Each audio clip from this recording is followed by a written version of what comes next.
Read this right here. A life was beginning to get very A life, my nigga. On. I mean, a leaf. Oh, no, on. Yeah. What's a vowel? Right now. You in 12th grade, nigga. What's a vowel, bro? Vowel? It's like a vowel, nigga.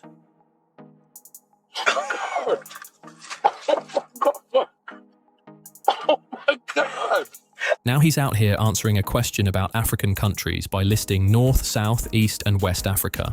And the internet is doing what the internet does best, turning every single fumble into a viral moment. But somehow, the school stuff isn't even the part of this story that should have people concerned the most. So let's rewind to the habit that everyone brushed off as comedy first, because that's where the real issue starts to show its face.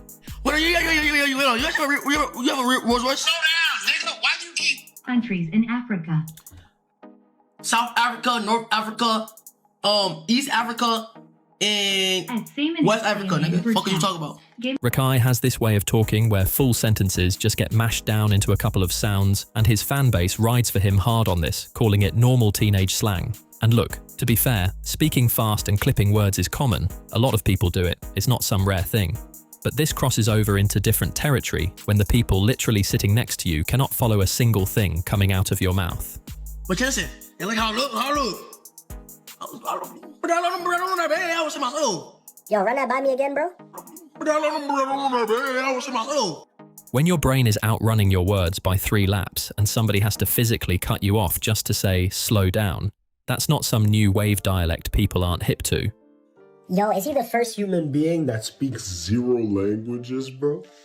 Like, bro, I gave you a chance. I slowed it down and made sure that I heard you properly, and it turns out You need to be on that Kai ABC mouse plan, because whatever you got going on, bro, you can't communicate to save your life, gang. That's a communication issue being packaged and sold as a personality quirk, and nobody in his circle is stepping up to flag it.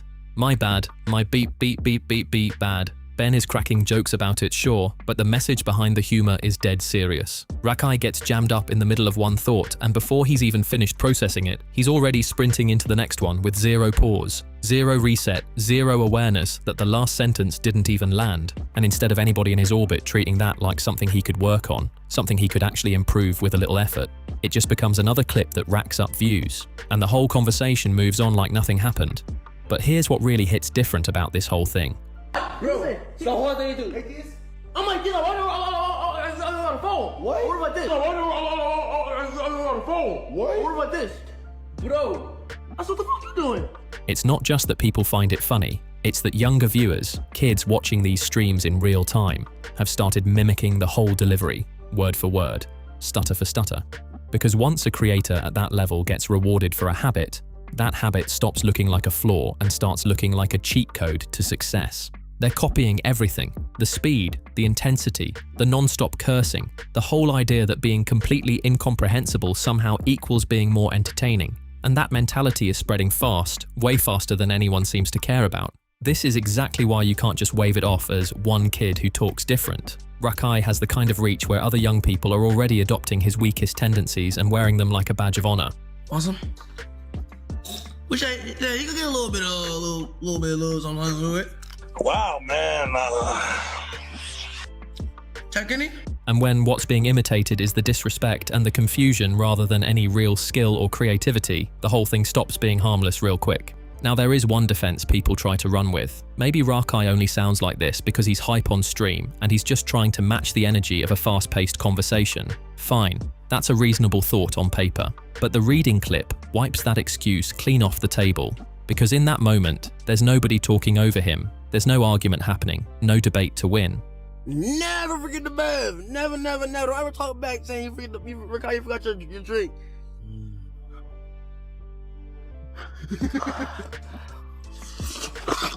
It's just Rakai, a page sitting right in front of him, and all the time in the world to process one sentence at a time. No pressure, no chaos, nothing. And you can practically see him fighting to survive each line instead of actually absorbing what it says. He's bouncing between words, losing the thread of the sentence halfway through, reacting to fragments before the full meaning even lands. And this is where the conversation has to shift completely, because reading isn't just some school subject people move past. Much medicine.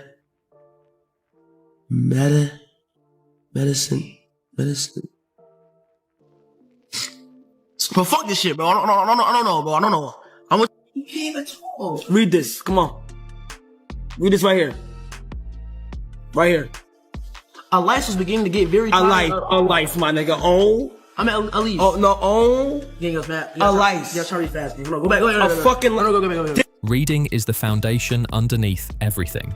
It's how you learn basic information, understand what's actually written in a contract somebody slides across the table, and spot when someone is trying to play you before you sign your name on the dotted line. The geography moment makes the reading clip look even more alarming because it proves the same pattern in a totally different setting. Rakai got asked to name 5 countries in Africa, not capitals, not flags, not rivers, just 5 countries. That's the most entry-level question you could possibly ask about an entire continent. But instead of naming actual nations, he sliced the whole continent up by direction and delivered his answer like he absolutely crushed it. But it can all spark to make a strong artwork. That's how I would define the sneaker equation. I would say these sneakers have gone through. What are you talking about? Not exactly a masterclass in world knowledge. He gave 4 responses when the question clearly asked for 5, and the only actual country in the whole bunch was South Africa. North Africa, East Africa, and West Africa. Those are regions, not countries. And that's not a near miss. Yeah, I just gotta figure out who. Me? What are you have a Rolls Royce? Slow down, nigga. Why you keep, when you do all that talking and you can't keep up what your brain thinking, you gotta just slow down. You wasted 10 seconds. Just slow down, bro. Okay, my bad. That's treating an entire continent like a compass wheel, answering with 4 cardinal directions, and walking away like the job is done and dusted. The confidence is the part that matters the most here, because somebody who knows they're struggling can slow down, ask questions, and actually get better over time. You speak like Rakai. Shit for good, bitch. Shit for good, nigga. I'm telling you, shit, bitch. I'm not even capping, bitch. Y'all talking about that shit, nigga. I don't give a shit, nigga. Like, nigga, you tell like Rakai, nigga. I don't speak like Rakai, nigga. I'm just me. But somebody who keeps getting praised and celebrated while being dead wrong, they have absolutely zero motivation to change course, because why would they? Every slip-up becomes a clip. Every clip becomes engagement, and the engagement sends one loud message. Whatever you're doing is already working, so why stop now? That cycle alone would be concerning enough, but Rakai isn't some anonymous kid with 100 followers streaming from his bedroom. He's already plugged deep inside Cenat's world. He's earning more money than the vast majority of grown adults watching his streams, and the exact behavior that should be getting addressed is the same behavior that launched his whole career. When a young person becomes one of the biggest earners in the room, the whole dynamic between them and the adults around them can flip completely upside down. The normal structure, where grown-ups set boundaries and enforce them, falls apart when the young person is the one bringing in the money, and that might be exactly why viewers keep asking where his parents are in all of this, because stepping in to correct him could mean pumping the brakes on the same machine that's generating income for the entire household. But it can all spark to make a strong artwork. That's how I would define the sneaker equation. I would say these sneakers have gone through. KC3, I love you, Daddy. Don't talk back, KC3. I sat there with a Sally. We sat there with 2. And I said how I wish we had something to do. Too wet to go out and too cold to play ball. So we sat in the house. We did nothing at all. Oh my fucking God, nigga. So he was getting fined for wearing shoes that weren't regulation, red or whatever. That my entry point into my mystique of sneakers, not the object. It's the object itself. Whatever is being said behind closed doors, the public picture is crystal clear. The content train hasn't paused for him once, not even for a minute, and that missing guidance gets harder and harder to overlook when the decisions stop being embarrassing quiz answers and start involving grown adults, real money, and a relationship that even his own inner circle doesn't trust. Rakai has been in a relationship with an adult content creator, and the people closest to him genuinely believe she might be more interested in what his platform and his earnings can provide than in him as an actual person.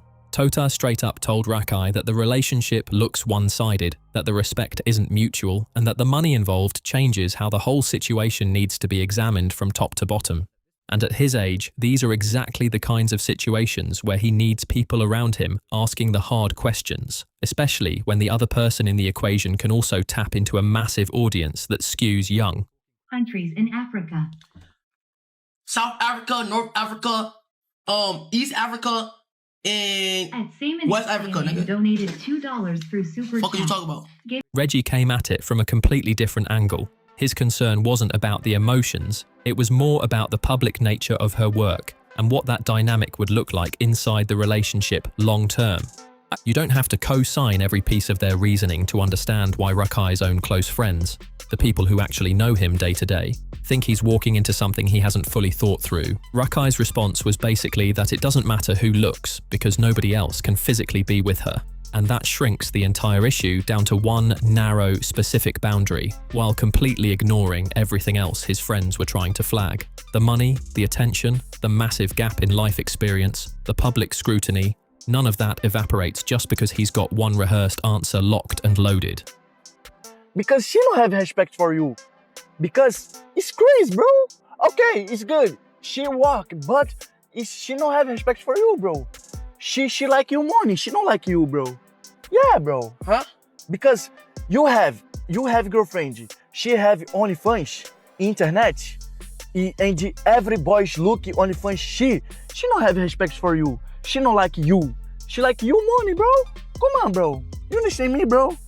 It's crazy. Then the vaping admission knocked down whatever was left of the "he's just being a kid" defense. Friends had warned him over and over again, and clips had already surfaced of people in Kai's circle catching him with vapes on multiple occasions. But Rakai eventually came out and said it himself. He uses them every single day and described himself as addicted. That's not another goofy quiz moment you can laugh off and forget about. That's a young person openly describing a daily dependency on a substance, while the same audience watching him trip over basic knowledge and skills treats every poor decision like it's the next episode of a show they're binge watching. And when communication struggles, gaps in education, questionable relationship dynamics, and substance dependency are all running inside the same content cycle simultaneously, just wait for the next stream isn't a real answer anymore. How can you really be in love with some little shit that did OnlyFans? You know how many niggas bust nuts to her game? Never. I can't even let you go out like that. You my real brother. I'm sorry, but I'm disappointed. Yeah, nigga, look. You can't touch. You know what I'm saying, bro? That's fine with me. You can look, but bitch, you can't fucking touch, my nigga. Listen, give me 3 valid reasons why you wouldn't date no girl that do OF. A woman's body is supposed to be sacred, king. So if everybody already seen it, what's left for you? There's a thing called sex appeal, where a woman can look sexy without trying to be sexy, gang. For me, then just imagine this, gang. You think your girl bad, but another nigga seen her titties. It's like, how, bro? Not even just one nigga, a ton of niggas. That ain't fun, nigga. That ain't fun. It's like I wanna be the only one to see them titties. How everybody seen them titties, bro? Imagine fussing with a nigga. He say, I'm finna buy your bitch OnlyFans. So hold on. Now, you have to fight him now. Like, that's automatic fighting word. Rakai needs education, and not as a diss, and not because everybody's got to become some kind of scholar or academic. He needs the fundamentals because money and fame handed him a fast pass right through the stage where most people are forced to build those skills the hard way. He needs to communicate clearly enough that people can actually understand what he's saying, read well enough to process what's sitting right in front of his face, and know enough about the world to recognize when he's out of his depth instead of acting like he's got it all handled. Those are the exact skills that protect you when contracts, money, relationships, and millions of eyeballs are all pulling you in different directions at once. Because right now, the internet is celebrating the struggle instead of helping him address it. If he fumbles a word, it becomes a clip people share everywhere. If he drops a wild answer, it becomes a meme that lives for weeks. If he makes a reckless call, everyone just camps out waiting for the reaction stream. You know what, bro? I fucking vape. Yes, I'm addicted to vapes. I vape every fucking day. I vape. And that gives every single person around him a reason to keep the machine running at full speed. even when hitting pause might be the only thing that actually does him some good. The bigger concern, the one nobody really wants to sit with, is that Rakai is already becoming a blueprint for younger viewers all across the platform. They can look at his whole situation and see somebody who skipped the classroom, turned confusion into a whole brand, and still ended up wealthier and more famous than almost everyone telling him to do better. But they're only catching the highlight reel. They're not seeing how simple it becomes for someone with shaky communication, limited knowledge, and grown-up money to get played by the people closest to them. So here's the question that actually matters. When a young person is getting rewarded for every weakness the adults around him should be helping him fix, is Rakai the one responsible for refusing to level up? Or is the content machine surrounding him letting him down by making sure he never has to? Drop your thoughts in the comments, and if this video hit for you, smash the like and subscribe, and I'll catch you in the next one.